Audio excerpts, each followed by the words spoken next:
Hey, everybody, welcome to Breakfast All Day. Alonso here with Matt and Christy. The three of us recently, after so long in exile from each other, got to hang out and hug at a screening of A Quiet Place Part 2, and now the movie is opening in theaters, and Matt's going to tell you all about it. So A Quiet Place 2 starts out with a title card that says Day One, and we get to see what was happening the day that these terrible monsters showed up. Now, look, if you have not seen A Quiet Place, it's a little unthinkable you'd go into this cold, but actually this movie does a decent job of telling you what's going on. Sure, yeah. It shows previously you, on. Right. They're at a ball game for Noah Jupe's character. And, we start off with seeing John Krasinski going through this store and picking stuff up. And the sound design, like it's all this noise of him walking around and picking up bottles and all this stuff. And I just kept thinking like, man, those monsters are going to get him. This is noisy. He walks over to the game, sees his wife. He walks past the space shuttle toy that plays a key role in the right. Yes. And as the game's going on, then suddenly there's this what looks like a meteor or something, and nobody knows what's going on. So everybody gets in their cars and starts heading home. And holy shit, there's monsters and they're killing people. And there's a scene that was in the trailer that we got a year and a half ago that I thought, honest to God, man, did they pull this scene from the first movie? And then I realized oh wait, no, that was the trailer that we saw. The scene with the bus.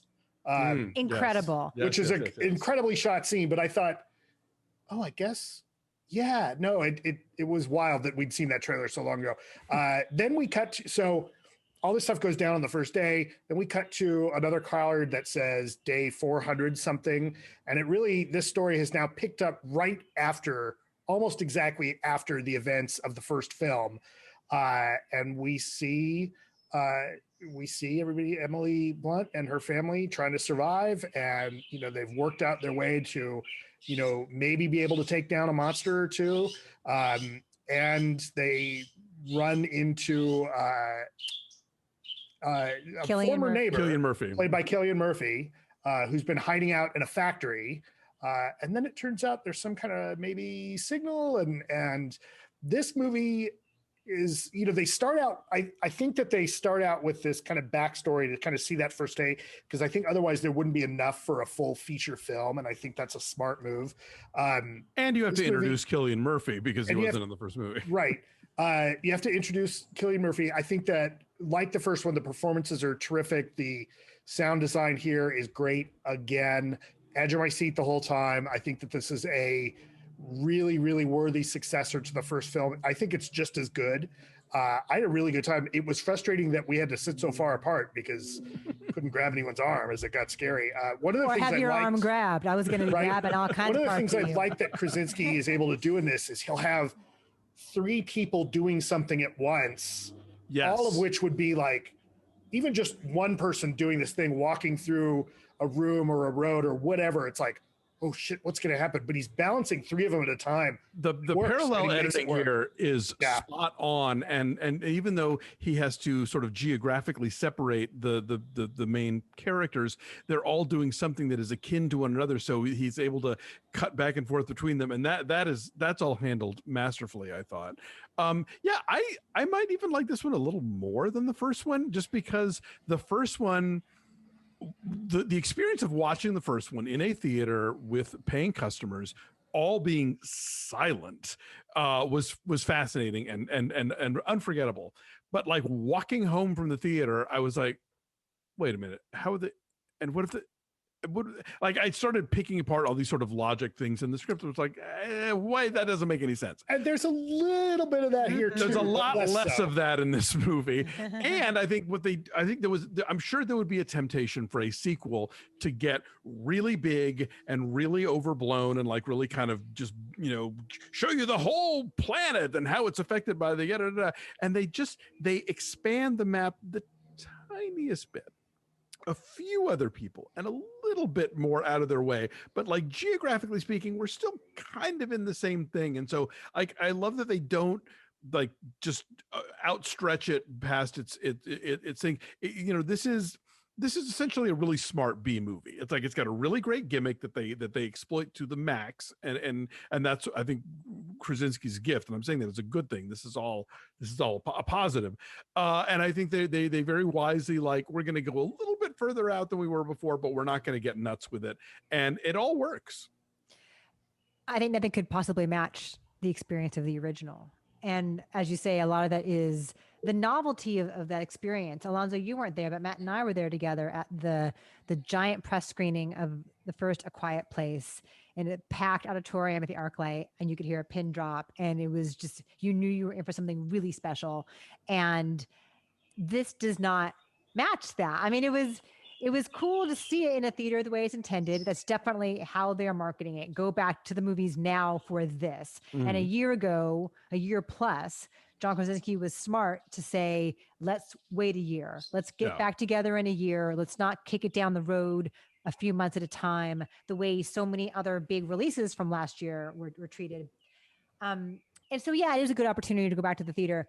But after that whole first flashback segment, which is just thrilling, like nothing quite ever matches that. And it's not like it's all downhill from there, but it's sort of it's an understated sameness, well crafted, but nothing grabs you. Like that shot, and you mentioned it in the trailer, from the backseat of Emily Blunt's car through the windshield while they're in reverse, while the bus is coming at them, and the alien arm comes through the windshield of the bus. Like that kind of really masterful, muscular filmmaking is thrilling, and it's on display in the beginning. And I don't know that anything ever meets the excitement or the engagement of that. I like how John Krasinski has disagree, but I'm not going to say what. Okay.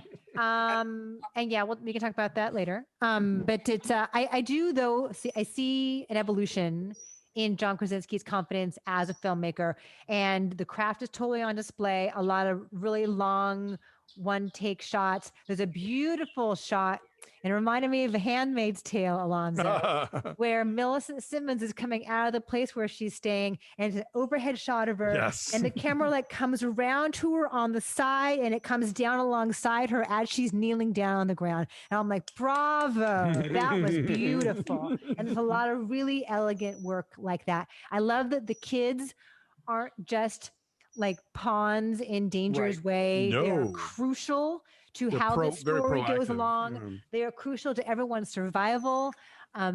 What makes them strong is what makes them interesting, and vice versa. And I again, like her hearing disability, I like how that's like her superpower.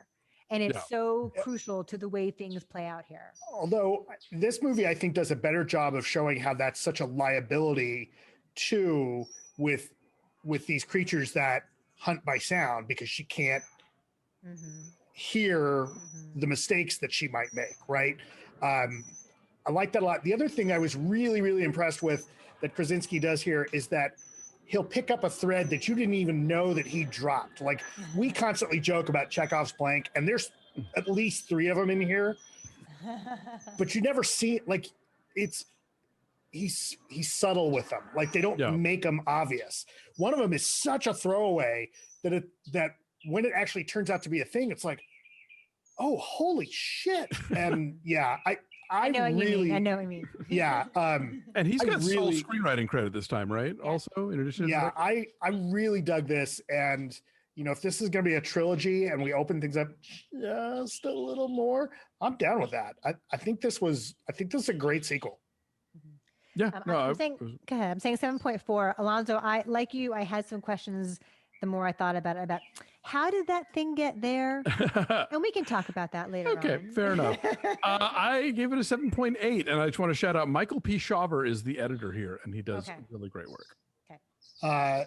7.5, and I think we only quickly mention Millicent. I said Millicent Simmonds we need to mention as well. She and Noah Jupe are so great in this. Right. And Emily Millicent Simmonds carries a significant amount of this movie, the majority of it. She's got the lion's share going on in this movie, and she's up to the task, and I want to see her do other stuff because she's great. And Emily Blunt brings, the kind of intensity she brings to this sort of movie. So, yeah. Miss see her in Jungle Cruise. Woo, okie doke. Why not? Thanks for watching. If anything we like more than a Disney villain prequel, it's a Disney theme park adaptation. Anyway, thanks for watching. Like this video, subscribe to our YouTube channel. Check us out on social media at BeFastAllDay on Twitter, Instagram, and Facebook. And why not visit our Patreon page at patreon.com/BeFastAllDay. We are talking about The Handmaid's Tale, as Christy mentioned. This week, we're doing our monthly Off the Menu, where our our subscribers pick a classic film that we've never reviewed on the show. We'll be talking about Chloe Zhao's directorial debut, Songs My Brothers Taught Me, and a lot of other cool stuff that's coming up in the months to come, including Loki, that only our Patreon folks will get to hear. So you should subscribe, patreon.com/BeFastAllDay. Thanks for watching. See you next time. Bye.